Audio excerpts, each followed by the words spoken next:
মাত্র 100 টাকা খরচা হইরা বাইর তুই বানায় নামি দামি ব্র্যান্ডের নিউটেলা মাত্র 4টা উপকরণ দেখাইরা এই নিউটেলা একবার বানায় রাখলে অত দর দেহারা কিনা খাওন লাগতো না।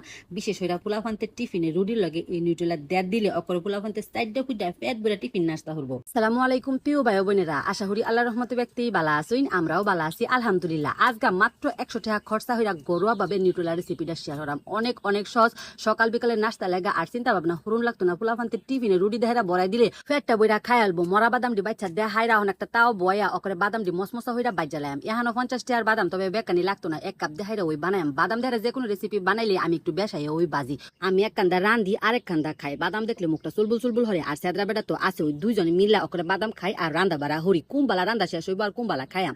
আগেকার দিনের বেটেনতে থইয়া খাইতো না। আর আমি এক কান্দা রান্ধি আরেক কান্দা খাই। কুম্বালা রান্দা শেষ হইব আবার বেকতে লাগে অপেক্ষা হইরা পরে খাইয়াম। হেই যুগ নাইগা গোমায়া রান্দাম আর খাইয়াম যাওগা। বাদামটি তাওয়ার মধ্যে থাকতে কিন্তু একটু নরম নরম হয়ে লাগবো। যখন বাদামটি জোড়াই যাবো গা তখন বাদামের উপরের বাদামি অংশটা ডলা দিলে ওই উইডা যাবো গা। আর বাদামটিও মসমসা লাগবো। পুরা দুধ, সয়াবিন তেল আর চিনি দেখারে ওই কিন্তু আজকের রেসিপিটা বানায়াম লগে কোকো পাউডার। তবে চিনিটা এরম আস্তা দিউন যেত না। ব্যালেন্ডার মধ্যে ব্যালেন্ড হইরা অকর সুগার পাউডার বানায় লাউন লাগবো। অনেক সময় বুঝা যায় না সুগার পাউডার কারে ক।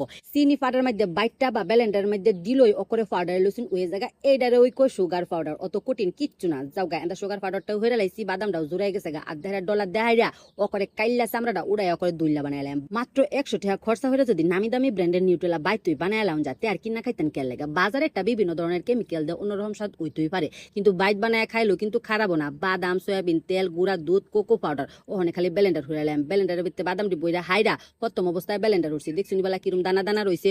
যখন ব্লেন্ডারটা একটু গরম হইয়া আইব তখন এই বাদামটা কিন্তু গলা শুরু হইব। বাদামের তেও কিন্তু তেল বার হইব।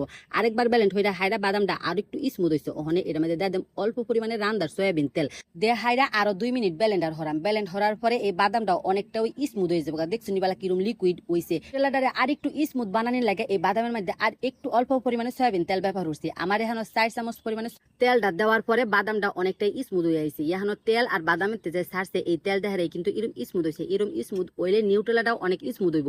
ওখানে এর মধ্যে দিয়ে দিছি 4 চামচ পরিমাণে গুঁড়া দুধ, 3 চামচ পরিমাণে সুগার পাউডার, আমি চিনি দেহারে যে পাউডারটা বানাইছিলাম সেইটা ওই, আর 3 চামচ পরিমাণে কোকো পাউডার। কোকো পাউডারটা একটু বালা ব্র্যান্ডের ব্যবহার করার চেষ্টা করবেন, এতে হইরা নিউটেলাটা খাইতে অনেক বেশি ভালো লাগবে। এই দেখছি বেলা কিরম স্মুথ হইছে। ওখানে এর মধ্যে অল্প পরিমাণে ভ্যানিলা এসেন্স, 1 চিমটি লবণ দেহাইরা আবারও ব্লেন্ডার হইরালাম। মাঝখানে ব্লেন্ডার বন্ধ হইরা ঠান্ডা হইরা এরপরেই কিন্তু সময় লয়ে হেরা ব্লেন্ডার হচ্ছে। ব্লেন্ডার হতে যতক্ষণ সময় লাগে দাম বাঁচতে তো আর অতক্ষণ লাগে না। অল্প কিছু সময় লয়ে হেরা মাত্র 100 টাকা খরচ হইরা আজকাল নিউটেলা রেসিপিটা আমি লগে শেয়ার করছি। রুটি দেহারা বড়ায় খাইতে অনেক মজা লাগে। আফসোস হরতাছি আর একটু বেশা একা লাগে বানাইলাম না। সেদরা বেটা যদি দেহে এটা মনে হয় যে 1 সপ্তাহের মধ্যে শেষ হয়ে যাবে। যেহেতু সংরক্ষণ হইরা খাওন যায়, একটু বেশা বানাইলে ওই কিন্তু বালা। আমি সব